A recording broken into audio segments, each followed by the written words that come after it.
Welcome to Grant Rock Warehouse, and tonight I want to welcome Larry Graves to the channel. We are starting our Captain Beefheart series tonight. Episode 1, we're looking at 1967 to 1968, Safe as Milk, and Strictly Personal. Let's get started. This is great. Grant is changing the world one track at a time on Grant's Rock Warehouse. Welcome to Grant's Rock Warehouse, and tonight I want to welcome Larry Graves to the channel, the AKA the Canadian Stud Muffin. Tonight we are starting a series where we're going to look into the catalog of Captain Beefheart. There's the props. Here's another prop. So we're going to start out with the first two albums, because who is talking about Captain Beefheart? Nobody. We know there's a tie with Frank Zappa, Bongo Fury, he was all over that, and they grew up together, but we're just going to talk about the first two Captain Beefheart albums, and we're going to keep it loose. We're just trying to turn you on to something. So I want to welcome Larry to the channel. Larry, how are you? Good, thank you. And I'm actually not a fan of Captain Beefheart. All right. Well, it's always nice to know that Yes, we're going to go in here totally cold. Yeah, actually, the first time I heard him, I heard of him, and I think the first time it was before Trope Mask Replica, which is usually the first album people check out, right? Which is kind of the wrong album to to usually check out first. Yeah, that would be a better choice. It was on Bongo Fury, and I was a big Frank Zappa fan, and I loved what Captain Beefheart did on that album, and I enjoyed your recent review on Bongo Fury. I was kind of surprised you even enjoyed it. I liked it. Yeah. I thought that was a decent record. Yeah. Of course, I think, when you're talking Zappa and you're talking that era, I think there's a lot of great stuff during that era where I don't think Zappa could do anything wrong. But I think the fact that he did bring, Don in there and had him basically, he was part of the album 100%. I think it's such a great record, and I think everybody should check it out. Yeah. But we're looking at the first two albums tonight. So we're looking at Safe as Milk, and we are looking at, there you go, there's the props. Hey, now what version of that is that of the CD do you have? Well, it is, let's see here, Revola. Okay. 2009. Okay, yours and it's might got a very nice booklet, and it's got bonus tracks. Now mine has bonus tracks. This is the Buddha re-release on BMG, and this came out in, I think, maybe 99. It might be very similar. Yeah, it sounds great. It sounds great. Yeah. And I was going to say that this CD sounds great as too. Yeah. And there's that famous picture of John Lennon with the Safe as Milk sticker behind him, or stickers. Yep. Because as far as I know, Lennon was a fan of this record. Yeah. So anyway, we're going to look at this album, and we're going to look at the second album, which the second album is one of those records where it's just, how do we really have to look at it? We don't. Anyway, so we're looking at Strictly Personal, which was released in 68. Now, this album, we'll get to it. Yeah, we'll get to that. But the Captain wasn't very happy with this record, and we'll get to that later. But I also heard that at first he wasn't complaining about the production or anything, right? He sounded like he was happy with from reading from other band members. But later on, when other people were complaining about it, then of course he's blaming the producer, right? Well, I'm going to bring this up. This is on a tangent, Larry, but Kiss really, I think we're pretty happy with Kiss Destroyer when it came out, but then when it didn't really sell as well, or people started complaining about playing the producer. So, you can listen to this album and you go, I don't hear anything really objectionable about it, but it is what it is.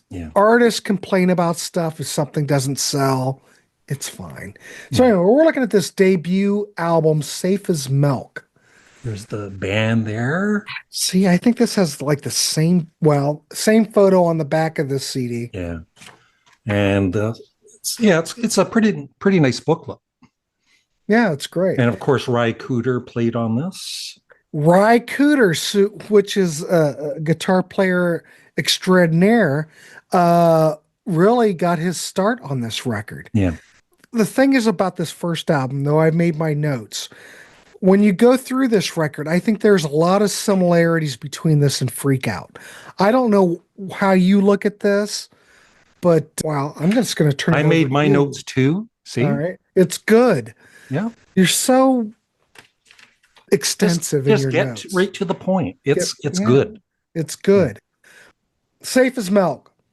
Sure enough, yes, I do. You get to We're the right away opener to we're this. getting weird, right? Like, Well, it is weird, yeah. but this song is, I'd say it's a vibrant opener. It's Yeah. very bluesy, touch of psychedelia on top, Yeah. but pretty much it's straight ahead blues. You got Ry Cooder playing slide on here, and it really stands out because Ry Cooder's a good player. Yeah.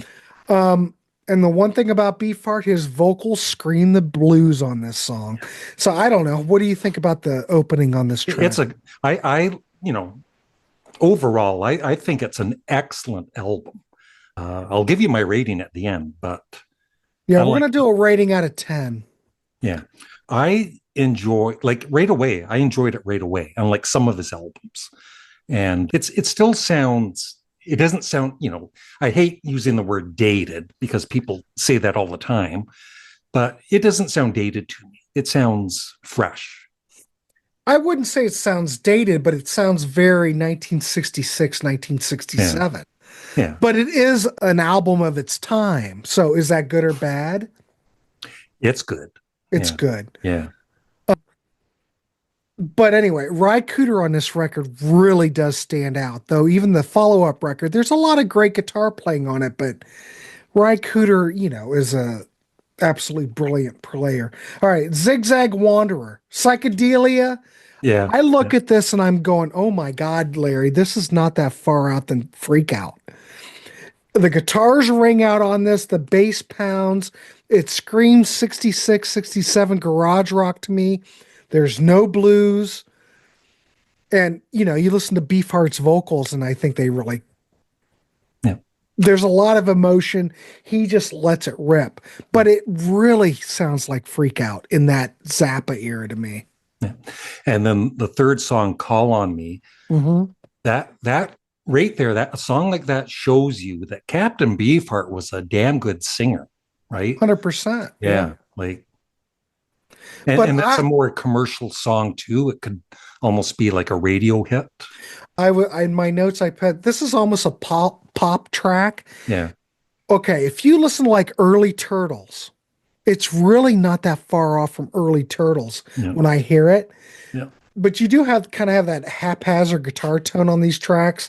It's almost like the guitar's about ready to take off the track. Yeah. And I'm gonna assume I'm gonna give that to Ry Cooder because of his abilities. But Call on Me, I would say would probably be the single off of this record, if we can say that there's a single. Yeah. But it's a great track.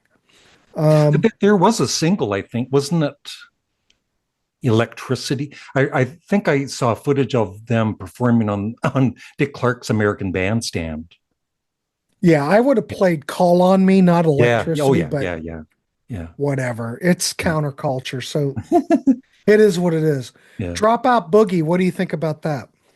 I forget how that one goes. There's a couple songs that just to read Dropout Boogie. Yeah, there's a couple of tracks on here, but this is another track for me. It kind of sounds like something off a Freak Out. Sing it. Very similar sound wise. You've got xylophone on here. That seems like something that Frank would put down. When you say that it doesn't stand out, is because I kind of look at this track as kind of being filler. But this album's not a real, well, some people rate this 10 out of 10, but I kind of look at this track as being filler. But again, it's very Zappa-like to me. I don't know. And then I'm Glad is kind of similar to Call on Me, more normal, I guess.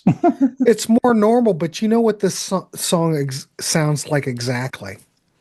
Yeah. Ooh Baby Baby from it's a Motown track. It is Smokey Robinson and the Miracles. This is a carbon copy of that song, pretty much. But I think it's a great track. Yeah.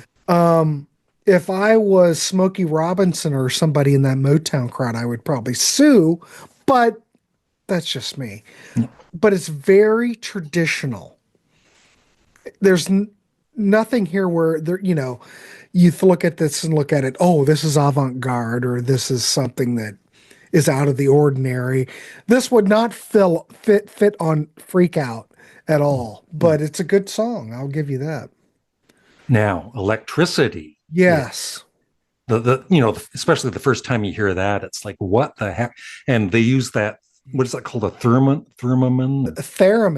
Theremin, yeah. And Beach Boys used that on Good Vibrations. Yeah.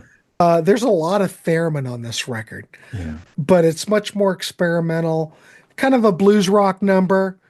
The vocals on here, I don't know what you think of the vocals, but the vocals on here I think are killer. Yep. And I think Don really pushes his vocal abilities on this track. Yeah.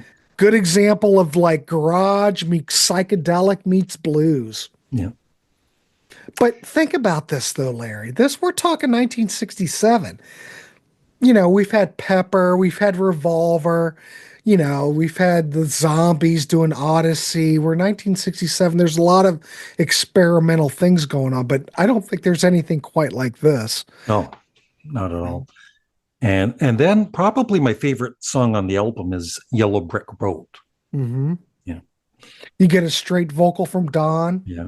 It's kind of like a straightforward pop number, but Ry Cooder, oh my God, Larry, killer. Great guitar stuff.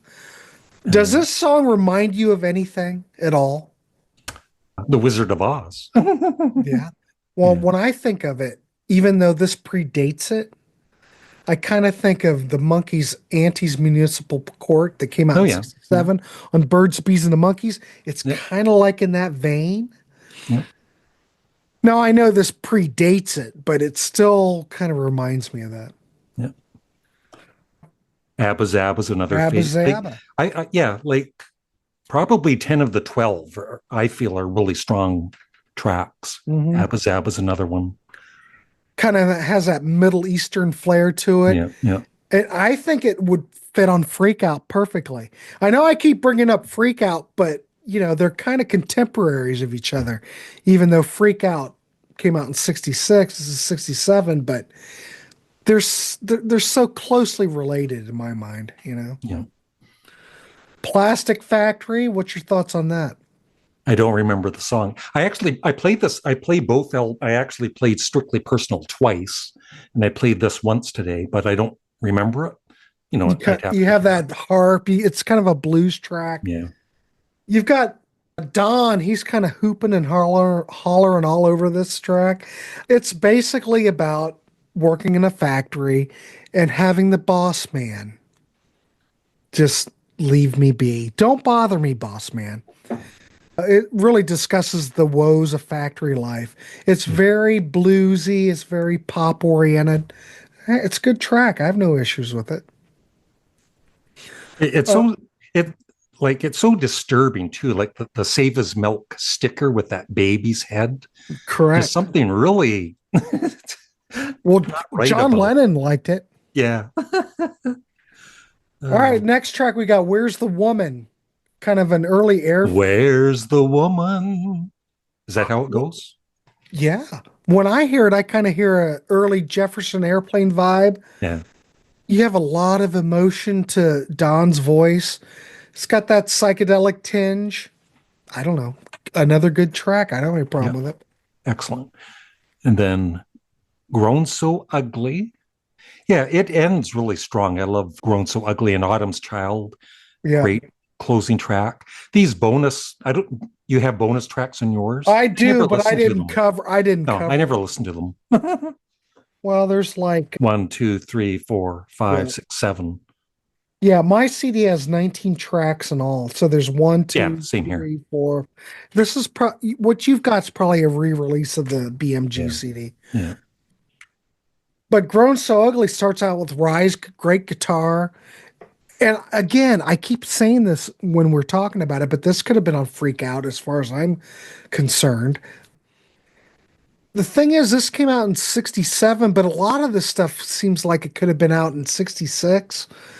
I'm not, and Larry, you may classify this one better than I, but I couldn't classify. It's not blues, it's not pop, it's just kind of out there. I don't even know what Grown So Ugly I is. label it Captain Beefheart. Okay, 100%. Perfect. And you mentioned Autumn's Yeah, Child. You got Theremin on here. yeah, It's very early Zappa like. This is a little bit different because this track you do not have Ry Cooder on, and you have Russ Tiedelman on here playing guitar. I have no problems with this track either. I think it's yeah. really, I have no problems with it. Do you think this is a good way to get into Captain Beefheart? First If I'm album? going to turn someone on into Captain Beefheart, I think that me personally, Yeah, I think this is probably the gateway drug yeah, because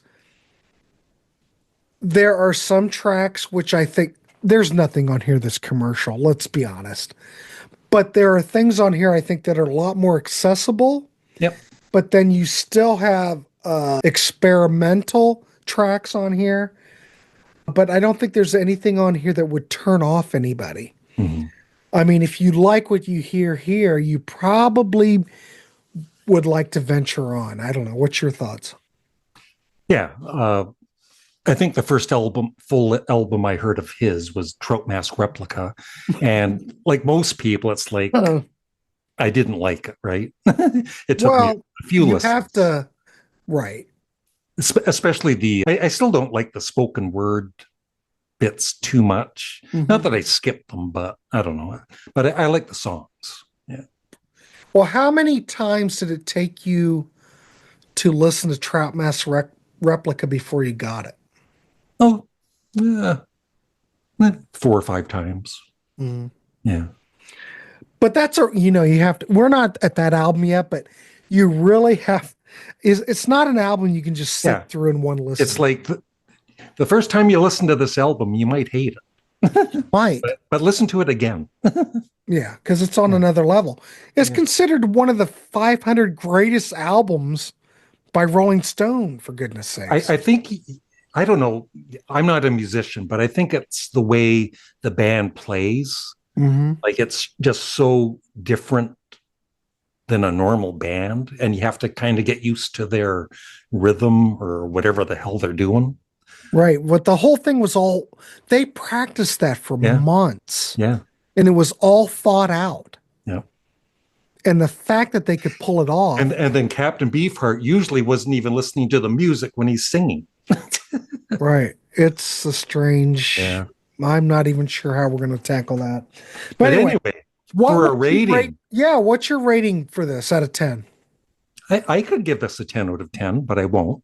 I'll give it a 9 out of 10 because every time I play this, it sounds fresh. I never get bored with it, unlike Hmm. some albums.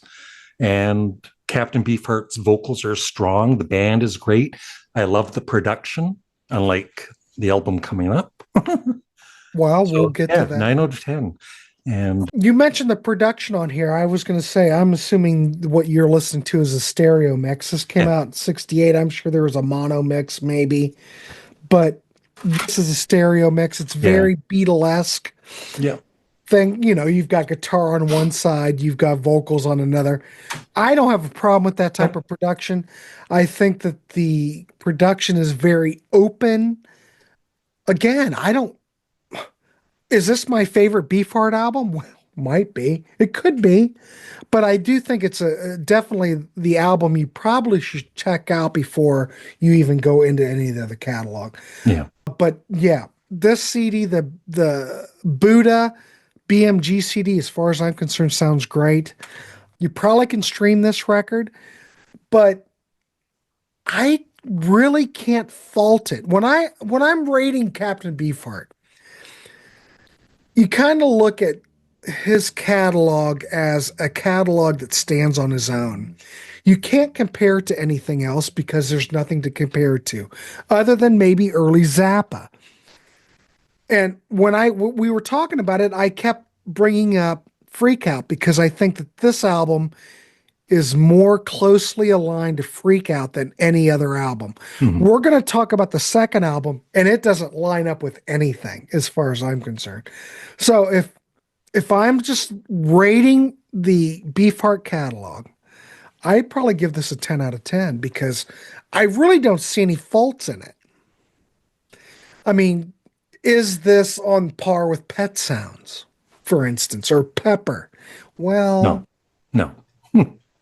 no, but on its own, comparing it to the what else is in the catalog, I would feel this is a 10 out of 10. This is definitely the gateway that you would need to get into this band. Yep.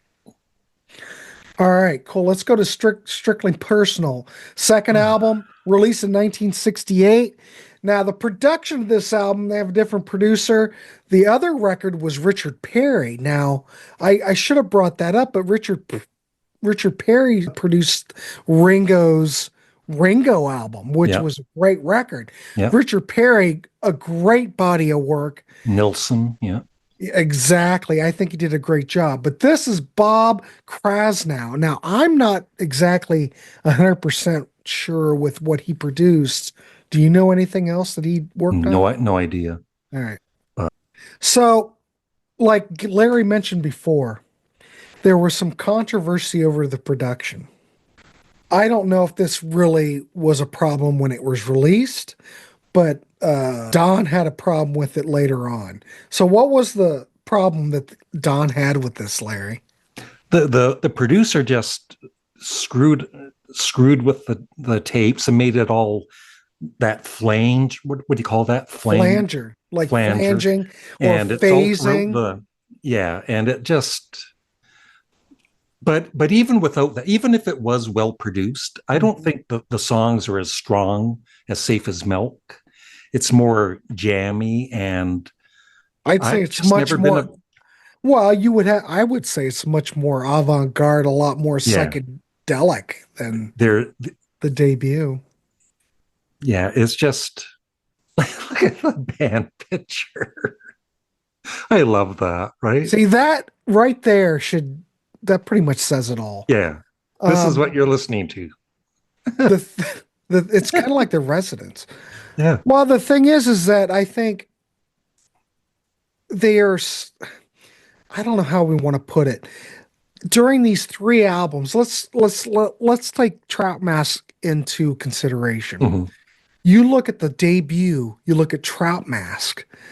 These guys just basically were on such a creative situation that they would do one album, the second album, and they just were like light years beyond anybody else. Yeah. You mean can look at the Beatles, you can look at Hard Day's Night, and you could look at Help, and there's a progression, but Beefheart, each album was like a major milestone is when I look at it. Yeah. And I think that this record, when I listen to it, I think that this is like the perfect album between Trout Mask and the debut, kind of fits right in between.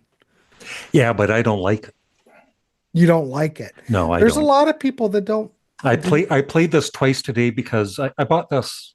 I think the first time I heard it was maybe 5 or 6 years ago, Mhm. and I would only play it. I'd try and get into it like once a year, and it'd be annoying and it would bore me. So I played it twice today. Yeah. The second time I played it, I enjoyed it a tiny bit more, but I still didn't really care for it, except for maybe Beetle Bones and Smoking Stones, whatever that's about. Well, is it a tribute to the Stones and the Beatles? I don't know. No idea. Yeah, I'm assuming. But I think that on this record, I think that this album wasn't well received. No. I think a lot And of it people, was supposed to be a double. it was supposed to be a double record. But I think over time, I think a lot of people have looked at this and think that, well, it's not all that bad. It's very experimental. And maybe it's been reevaluated by people. I mean, this does not have any of the raw blues that Safe as Milk has. And it's not quite as avant-garde as Trout Mask. So it kind of fits in that middle period. I think that there's been some attempts to remix it to reflect. Well, what was the record Mirror that Man. Mirror Man? Yeah, I have that too. I don't care for And that either. you don't like that either. No, it's just them jamming and everything, and I'm not a jam kind of guy. So Okay. Well, we're not gonna Larry's not gonna be on the team on this record, I don't think. no. Um, let's just look at some tracks. We don't have to go through the whole thing, but we can just kind of cover it. It starts out with All Feel Like Acid. Far Out Blues number, killer guitar on this one. You've got harp. I don't think this is all that bad. It kind of picks up the torch from where the first album left off. No, yes, no, no, No, no. All I right. didn't care for it. And then, of course, Safe as Milk, which should be on Safe as Milk. Mhm. I don't know why bands do that. Well, How's the it Safe as always? Milk, that wasn't the original title of that No, record. yeah, It was something else, and then I think that Buddha boo-hooed it, so yeah, to speak. So, yeah. I mean, Safe as Milk seems kind of avant-garde. You know what's weird about this is it kind of stays on that one chord for the entire song, and then at the end of it, it changes chords. It's kind of like Tomorrow Never Knows, which is always on C, C, Yeah. C. But I don't know. It kind of gets you in kind of like a trance state when I listen to it because it's like 5 minutes of them on one chord. It's just so bizarre. Trust us. What's your thoughts on this? Because this is where you I start did getting not that. like any of the songs, Grant. You don't like anything. No. About the only, like I said, Beetle Bones and Smoke and Stones, I found that kind of interesting. The What is the? subject matter, but Uh-huh. But it's still very out there. yeah. I will say that Trust Us is 8 minutes and 9 seconds. You Whoa. get a lot of That's why I fell phasing. asleep. Okay. Well, you remember Don wasn't a fan of the whole phasing issue, right? Yeah, but that, like I'm saying, that's what he was saying later, right? But maybe at the time it sounded like he was all for it. Mm, yeah, but this was all done after the fact that it was recorded. Yeah. But I can see where he's wasn't a fan because it adds that psychedelia kind of thing to it, but it was used in the way that it was used. I think it was over the top the way it was used because when I listen to it, it's annoying. It sounds like there's a recording problem. Yeah. Do you know what I mean? Yeah. Yeah. Get a nice drum solo. It's kind of groovy, but I kind of look at this as kind of filler. Just like psychedelic gobbledygook, you know?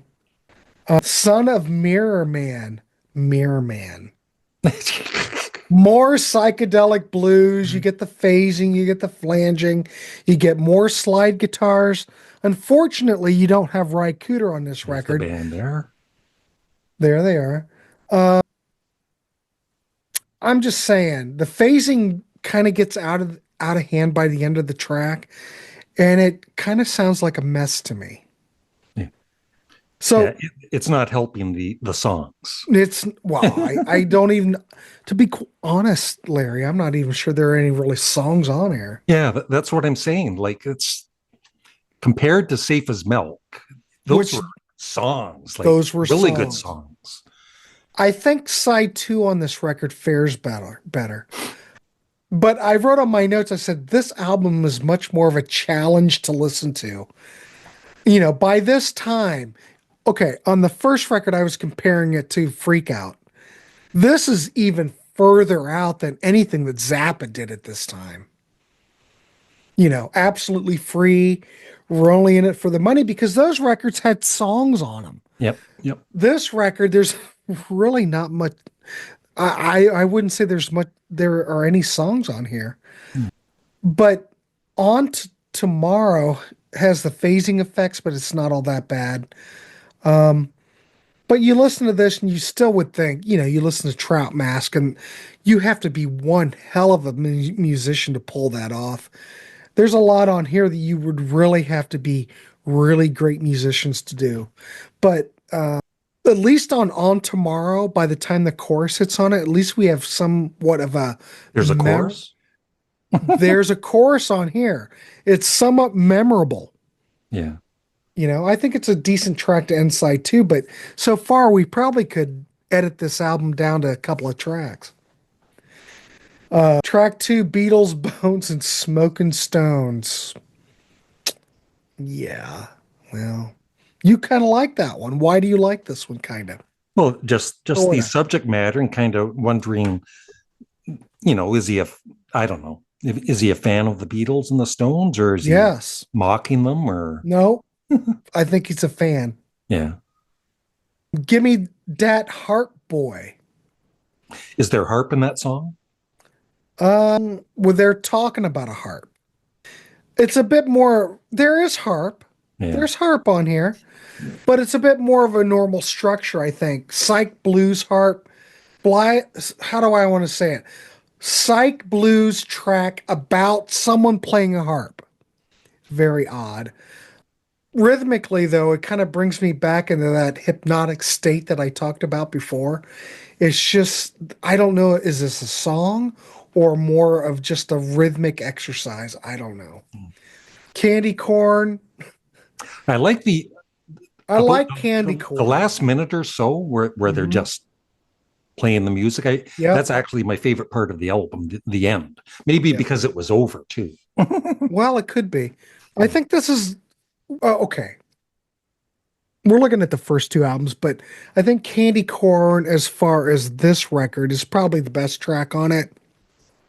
It still has that very 1966, 67 production quality on it.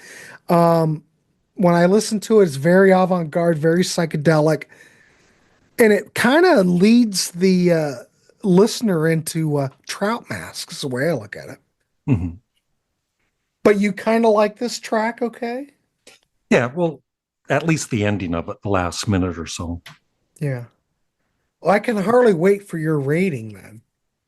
What is that? What's that? That is an excellent bootleg, live in Vancouver, 1981. The sound quality is very good. So any Captain Beefheart fans out there, I highly recommend this. It's very nice. Excellent. I have not seen that. Yeah. So you should check that out. Oh, look at that. It looks like a legit CD. Well, maybe it is. I don't know. Anyway, it's even got a little booklet. Look at that. It's got a booklet. Some of these boots are great. Yeah. So how would you rate this record? Do I have to rate it, Grant? Go ahead. That's what we're doing. I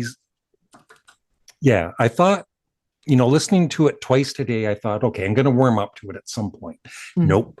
I would give it a 4 out of 10. Oh, Jesus. Yeah. I would rate it a little bit higher than it. I'd probably give it a 6 out of 10. Yeah. But still quite a downfall from Safe as Milk.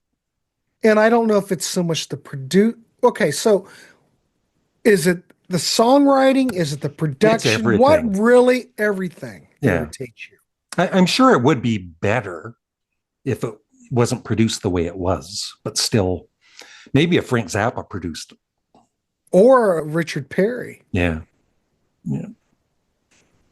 Well, this is one of those records that seems to be shunned. So, we're trying to look at the catalog and trying to turn you on to stuff. I don't think that this would be a record you would want to start out with.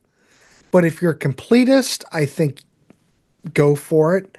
Obviously, at this point in the series, you would recommend Safe as Milk. I think that's a good way to start off listening to Captain Beefheart. Safe as Milk, because it's just the fact that it encompasses avant-garde, it encompasses pop music, it encompasses blues. You get a healthy variety of different styles. Yeah. And the fact is, it's all on Safe as Milk, but the record, it works. Yep.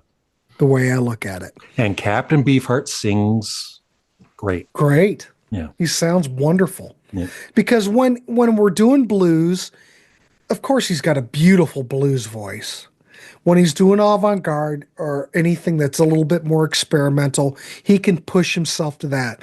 But really, Don's really just a blues singer. When we come down to it, Yeah. I mean, he loves rhythm and blues and all that, and it shines and it shows on these records.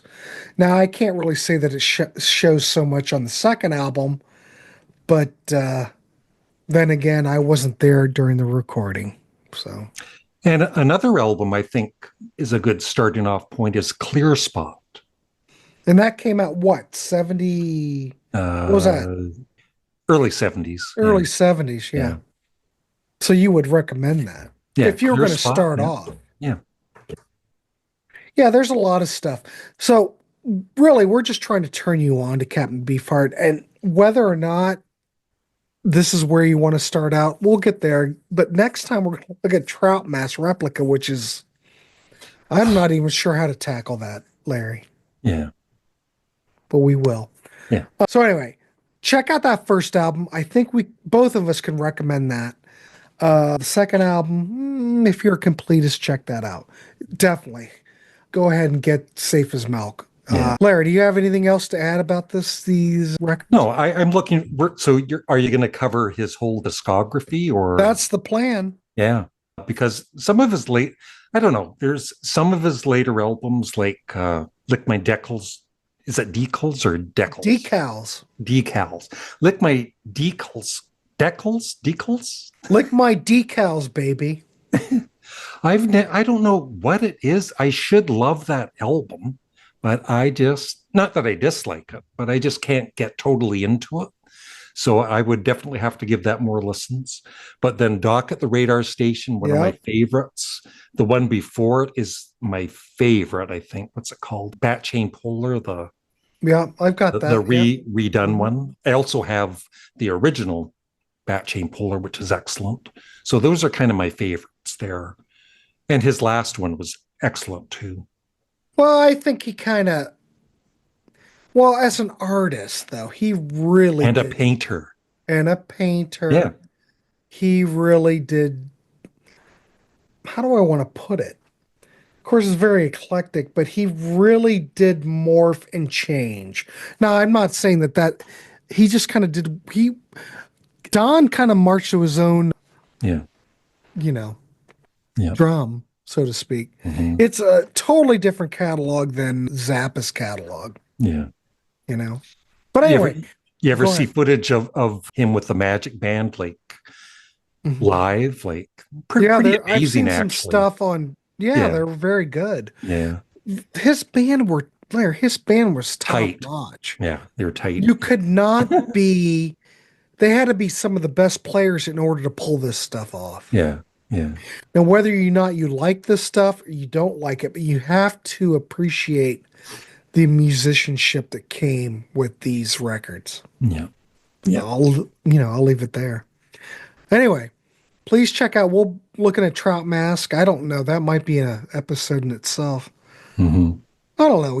I think a lot of these records you could double up. So what was the record that came out after Trout Mask? Lick My Decals. Yeah. And those were like on Bizarre. So that was like Frank's Isn't that label. bizarre? It is.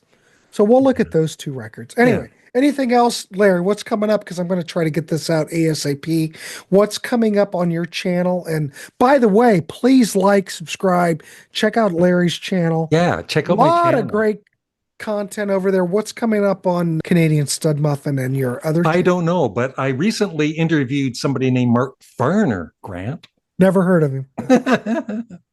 Yeah, we had a good conversation. Yeah. How'd that go, though? You enjoy that? Really well, yeah. But you've interviewed him before, though. Yeah, I'm like a professional. Like, he knows me. Of course. Anything else coming up that we should know about? No, I just keep pumping out the videos every day. All right. So please give Larry some love. Give him a like. Please subscribe, for God's sakes. And we will be back. We'll be talking about more Captain Beefheart. And Ween very soon. Oh, Ween. Ween is on Thursday. Ween Grant has become probably my third favorite band. So Larry will be back with Stephen Schnee, and we're going to cover the band Ween. We're going to go through that catalog, and same thing as here. We're going to try to turn you on to stuff. Hopefully there will be something for you. Other than that, Larry, I say let's wrap this dog up. Yeah. Okay. Thank you, Grant. All right. See you, everybody.